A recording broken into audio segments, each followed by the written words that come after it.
संगत का असर। एक बार की बात है, एक बड़ा ही खुशहाल राज्य था जहाँ का राजा बड़ा दयालु था।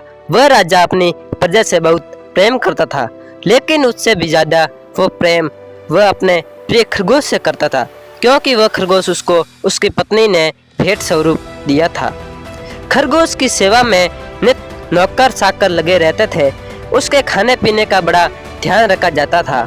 उसके लिए तरह तरह के फल फूल, स्वादिष्ट बेर और ताजी हरी घास भोजन में दी जाती थी। खरगोश की इस ठाट बाट को उसी राज्य के दो शरारती चूहे देख लेते हैं और मन ही मन प्रसन्न होते जाते हैं।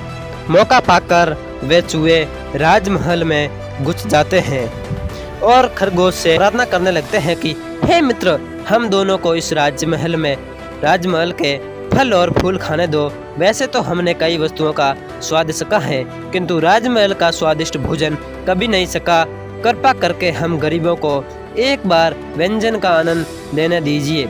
खरगोश उन दोनों चूहों की विनती को सुनकर मान गया और कहने लगा कि ठीक है, तुम दोनों यहाँ केवल एक दिन ही ठहर सकते हो, व्यंजन का आनंद ले सकते हो, लेकिन खबरदार, इसके लिए तुम दोनों को चुप कर रहना पड़ेगा, क्योंकि यहाँ के राजा को गंदगी से सख्त नफरत है।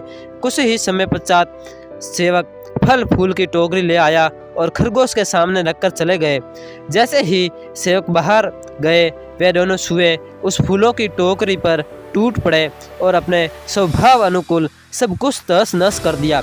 जब राजा ने देखा कि चारों तरफ गंदगी फैली पड़ी है, तो उनका मुंह गुस्से से लाल हो गया। चूहों ने जैसे ही परिस्थिति को समझा, वैसे ही दोनों भागकर एक छोटे से बिल में घुस गए। अब खरगोश के अलावा वह कोई मौजूद नहीं था, तो राजा ने सोचा कि ये गंदगी किसी और ने नहीं, बल्कि इस खरगोश ने ही फैलाई है।